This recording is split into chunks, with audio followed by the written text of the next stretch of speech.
Hello, and welcome to Revolutions. Episode 25, Valley Forge. Okay, so I did in fact survive my week with the boy, so we are back. When we left off last time, the Americans had just burgoyned the British up at Saratoga. Seriously, to burgoyne someone briefly entered the American vocabulary. The British surrender had profound consequences for the course of the war. It forced the British to rethink what they were doing. It led the Americans to briefly consider replacing General Washington with Horatio Gates as commander-in-chief. But of course, the most profound consequence was that it caused the French to enter the war. So the first thing we need to do today is hop over to Paris. As I mentioned a few episodes back, the French had been covertly assisting the Americans since about the spring of 1776. As you can imagine, young King Louis XVI was not super keen about funneling money to a bunch of Republican radicals, but his foreign minister, the Comte de Vergennes, oh God help us when we get to the French Revolution, persisted, and finally was able to carry the king along by pointing out that without French assistance it was likely that Britain and her colonies would eventually reconcile, and that would not be good for France. So the king authorized money to be funneled to the Americans through a dummy corporation set up in Paris and run by a Connecticut merchant and emissary from the Second Continental Congress, Silas Deane. Now, on the whole, Silas Deane did a pretty good job for his country. The money and supplies did start flowing, but he also had a tendency to mix the public accounts with his private accounts, if you catch my drift.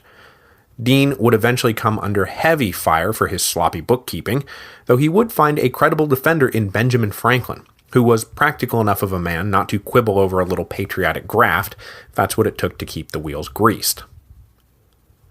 While Deane was funneling most of the covert French money to the American war effort, the Second Continental Congress was busy trying to secure a formal alliance. Now, as I mentioned when discussing the Declaration of Independence, there was a serious debate over whether independence must precede the alliance or the alliance independence, with the independence firsters winning the day. But with independence now declared, it was time to vigorously pursue that European alliance, which was frankly fraught with danger. The Americans were bargaining from a very weak position, and it was likely that the French, for example, would demand trade monopolies with American ports as the necessary incentive to joining the war. But the last thing the Congress wanted was to just swap out the British for the French. So, sticking point number one was the American insistence that they be allowed free trade with all of Europe, not just those countries that helped them. This is, of course, not what the French wanted to hear. With the economic incentives going nowhere, the Americans were able to make headway with a more straight-up realpolitik incentive. If we win, it'll be really bad for your mortal enemy, the British Empire. This argument was already being championed by Vergennes, and more or less became the foundation upon which the alliance was ultimately built. The enemy of my enemy is my friend. But as 1776 continued to unfold, the French looked less and less likely to jump in. I mean, this is when Washington is getting chased out of New York, and hopes for American success ebbed mightily. So in late 1776, the Congress dispatched the most influential and respected man they had, Benjamin Franklin, to go work his magic. And work it he did. Benjamin Franklin was a prominent merchant, a scientist, now living a life of gentlemanly leisure in fine Philadelphia style, but when he stepped off the boat in France, he was wearing his beaver pelt hat, his glasses, and low-key country clothes.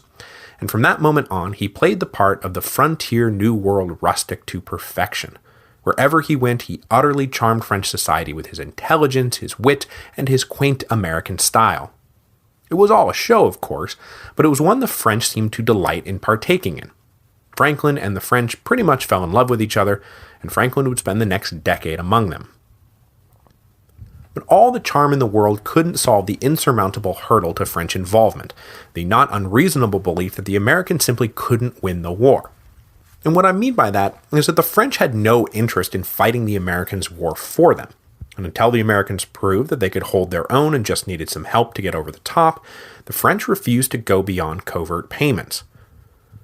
And the other big French concern, though, was that the Americans were planning to simply use them as leverage in their negotiations with the British ministry.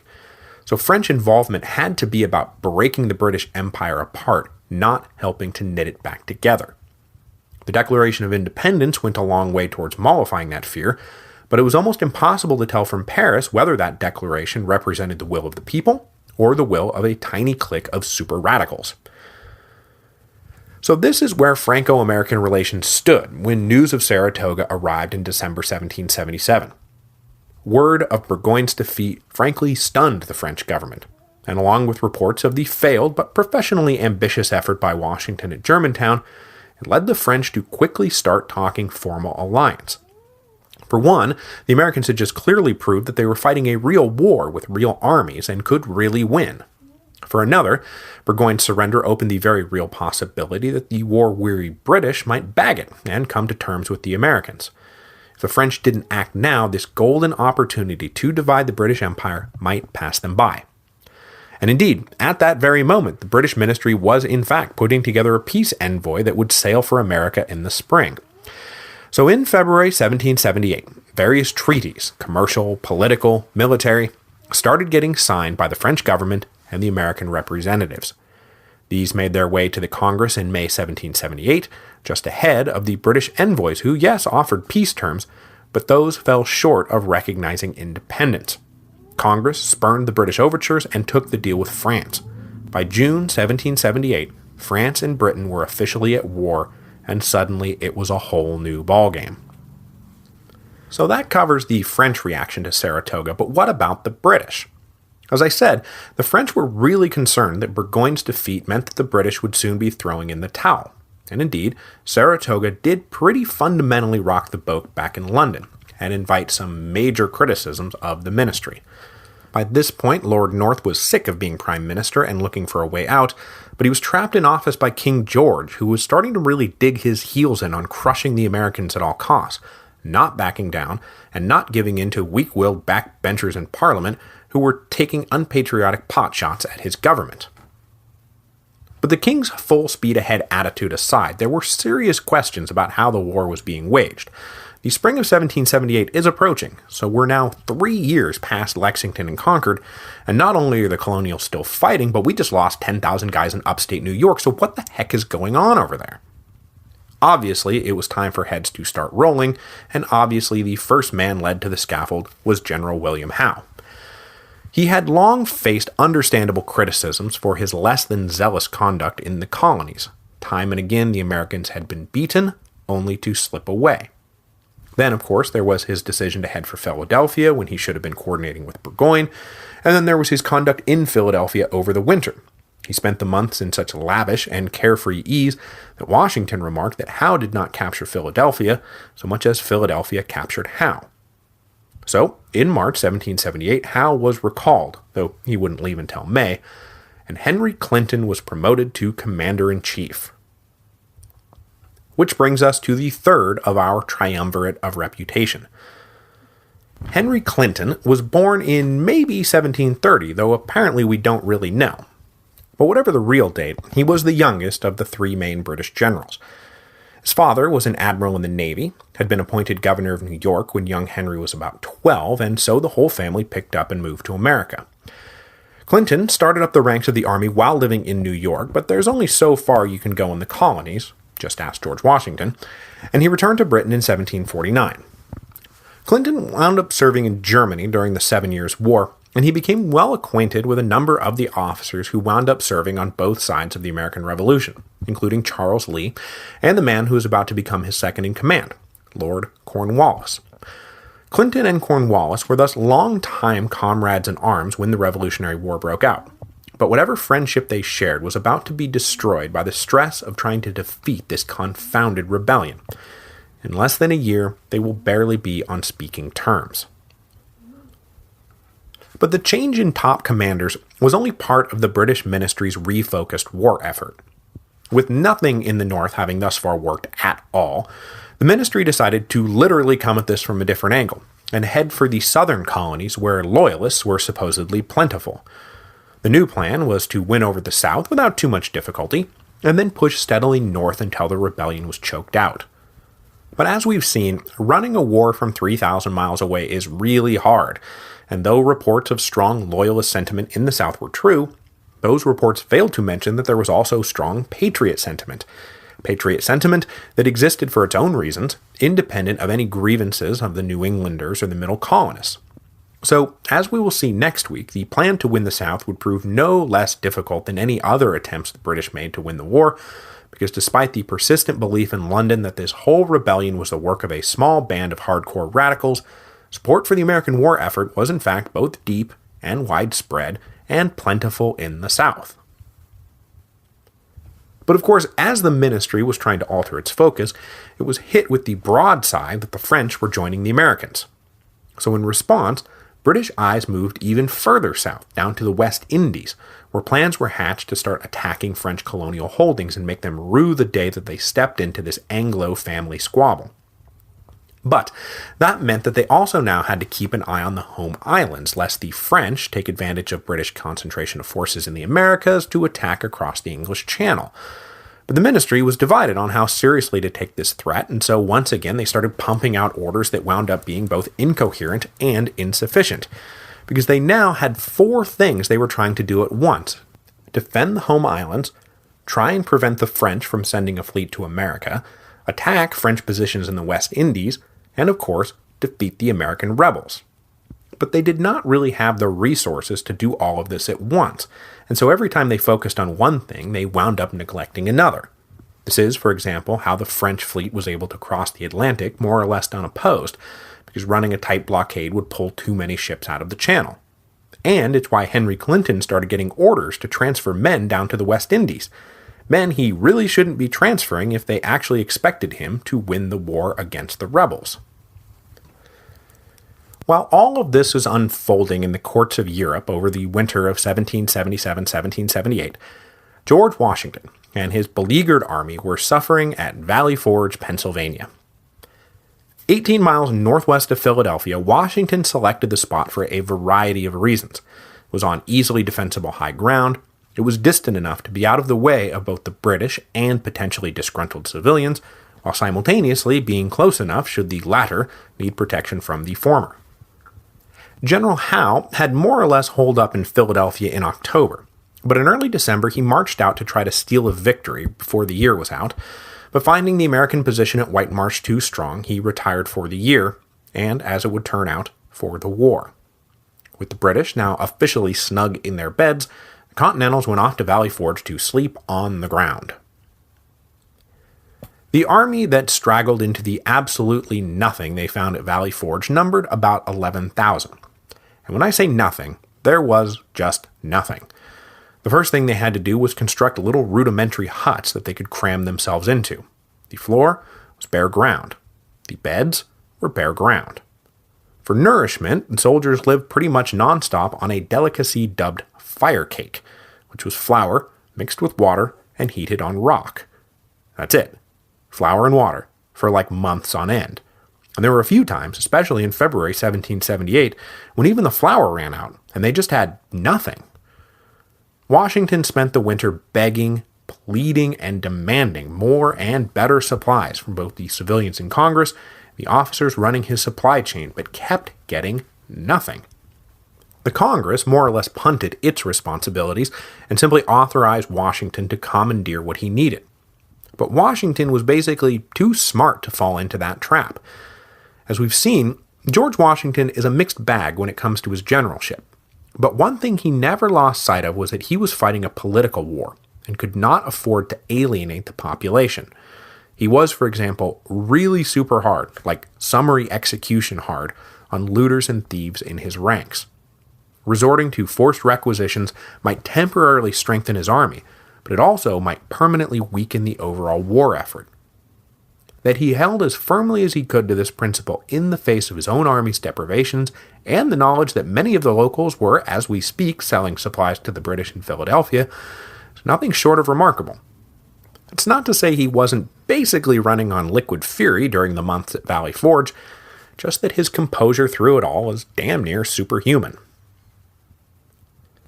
if there was a silver lining to the winter at Valley Forge, was the arrival of the Prussian Baron Friedrich Wilhelm August Heinrich Ferdinand von Steuben, who showed up with a glowing letter of introduction from Benjamin Franklin and a resume that said former lieutenant general and aide-de-camp to Frederick the Great, which, wow, that is an impressive resume, except, oh yeah, it's completely made up. Steuben does appear to have briefly served in Frederick's army maybe 20 years before the Revolution broke out, but that was about it. He was, however, charismatic and knowledgeable about how to run an army, so when he met Benjamin Franklin in France, Franklin helped him exaggerate his credentials in order to get Washington's attention. And once he had Washington's attention, the small matter of the bald-faced lies he told to get him there became insignificant. Because Washington was desperate for somebody who knew how to drill an army, and Steuben knew how to drill an army.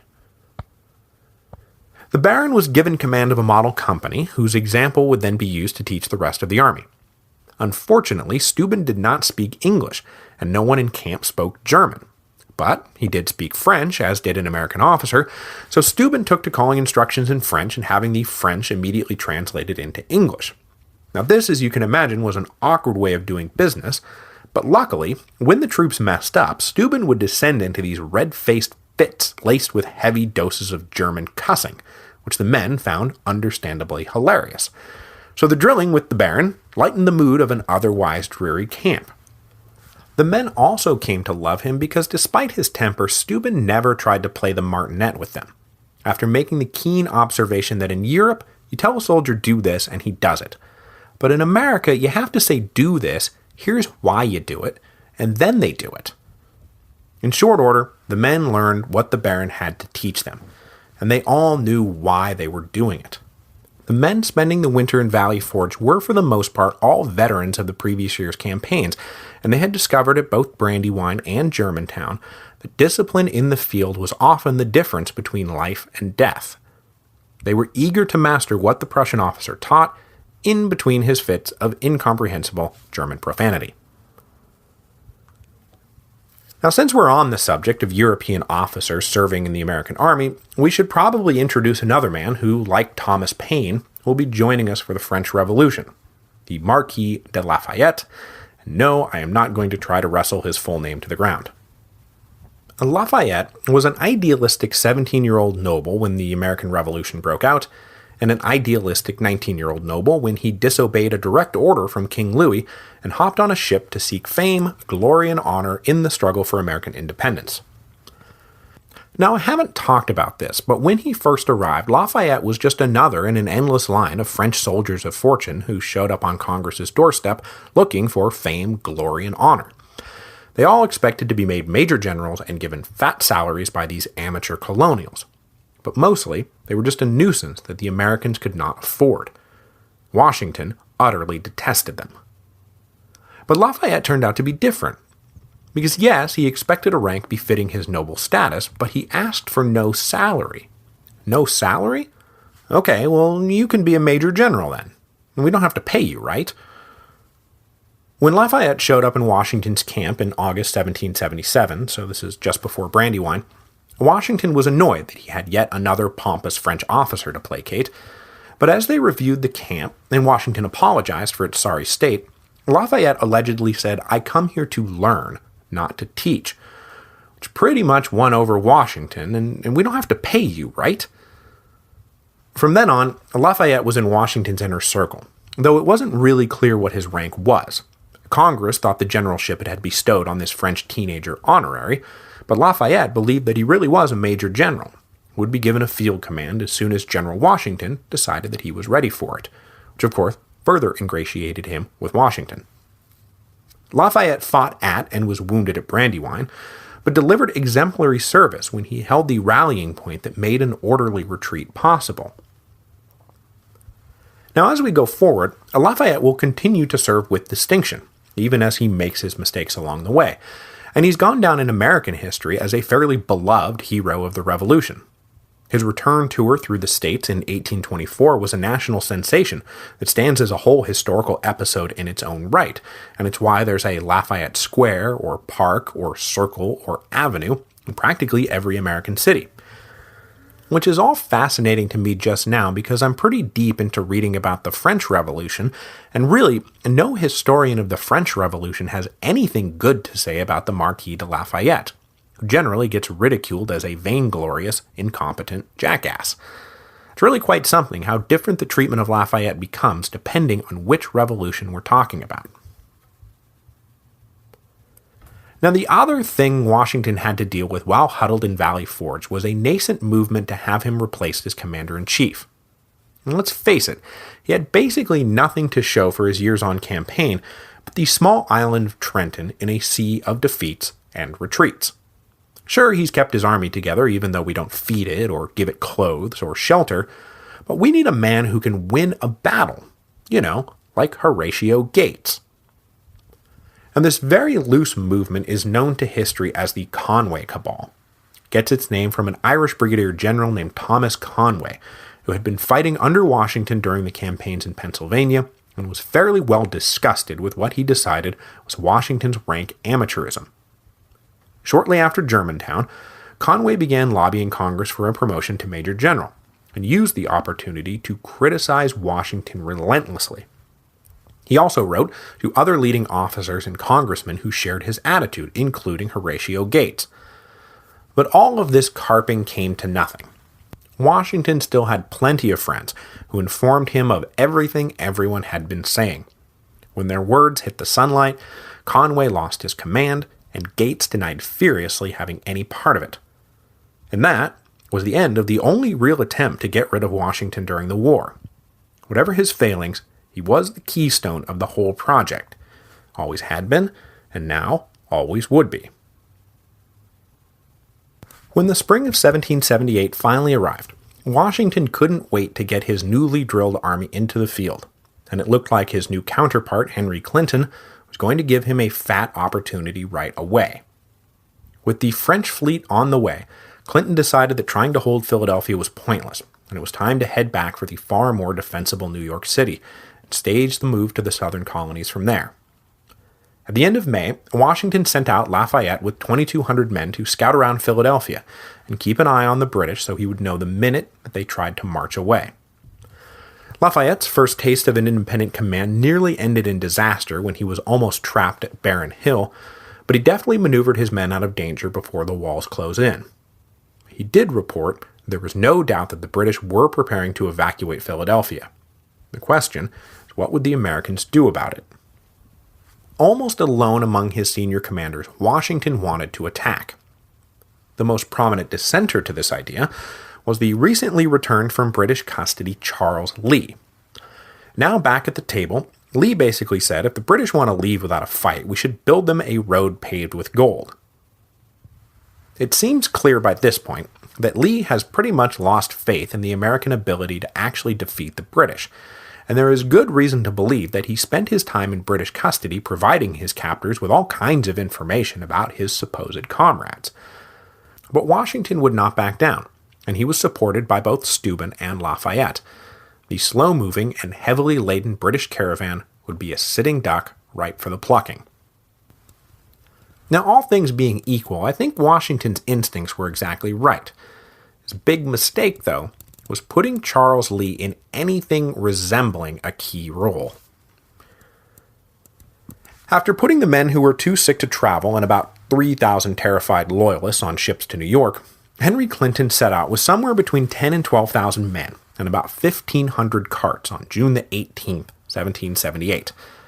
The train moved slow even by the standards of the day. This was, after all, the entire operational infrastructure of the British Army. As it plodded through New Jersey, Washington gathered his 13,000 men and led them out of Valley Forge in pursuit.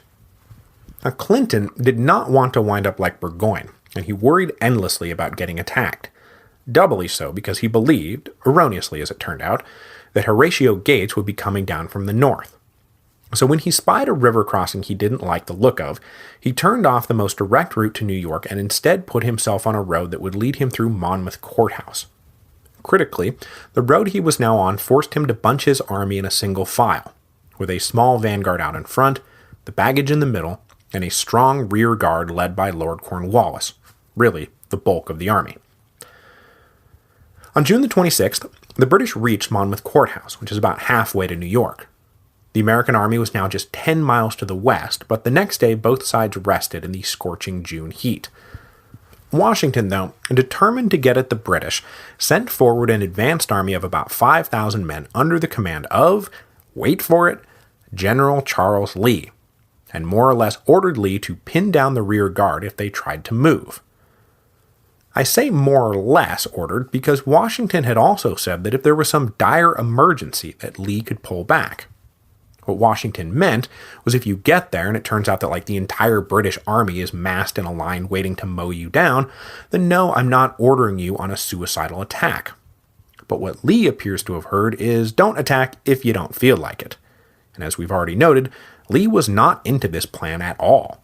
He had initially refused the command of the forward army, but when Washington offered it to Lafayette, Lee's ego bristled, and he decided to take the advance force after all. But he was going to be on a sharp lookout for any dire emergencies. On the morning of June 28th, Lee moved forward with his attack. But before he moved, he broke up his forces, while simultaneously giving his officers no clear instructions about what they were supposed to be doing. The Battle of Monmouth Courthouse has a lot of moving parts, so I'm going to simplify all of this as much as possible. When the first batch of Americans made contact with the British rearguard, a bout of intense fighting commenced, and oh look, a dire emergency. Lee ordered the forward units to pull back, and they were still in good order, but the other scattered units didn't know what was happening. They saw the retreat, and everyone started to break and run. As Washington came up the road, he was flabbergasted to suddenly find himself consumed by a wave of fleeing soldiers. He was doubly flabbergasted to find General Lee among them. In what appears to be practically the only time in recorded history this ever happened, George Washington lost his temper and cursed Lee with every curse word in the book, and George Washington does not curse. Lee tried to sputter his excuses, but Washington relieved him of command, re-rallied the fleeing units, and got them to hold the line while the rest of the American army set up for a pitched battle. Meanwhile, Lee was already back working on the defense that would get him absolutely nowhere with the court-martial he faced in August. Washington made damn sure that this was the end of General Charles Lee. When Cornwallis came on in hot pursuit of the fleeing rebels, he suddenly hit a solid wall of Continental forces. He made a run at the American left, but was pushed back. He made a run at the American right, but was pushed back there too. In the center, the American line, protected by a hedgerow, repulsed 3 successive attacks, until the 4th finally forced them to abandon their position and fall back. But the mutual heavy beatings precluded any further advances by either side, and after a few hours of shelling each other, Cornwallis led his men back up the road. Washington wanted to press on, but darkness forced him to hold still. So the Battle of Monmouth was basically a draw, though I think technically the British get the tactical victory, because Cornwallis was able to prevent Washington from capturing the train, and the British were able to complete their run for New York. But at the same time, the Americans held the field of battle. They had been hit head-on by the cream of the British regular army and stood firm. It had taken a few years, but Washington finally had the army he had always dreamed of, which is why it's so kind of tragically hilarious that the Battle of Monmouth was the last major battle George Washington would take part in until Yorktown, fully 3 years away. Seriously. Next week, we will begin to see why Washington wound up on the bench, as the British follow through on their plan to move the war south. There, they expected to be welcomed with open arms by a loyal population, but when they got there, it turned out that those reports of loyalists were only half right, and what was actually going on in the South was a fairly bitter little civil war between loyalists and patriot militias, and the British regular forces were about to find themselves trapped in the middle of it.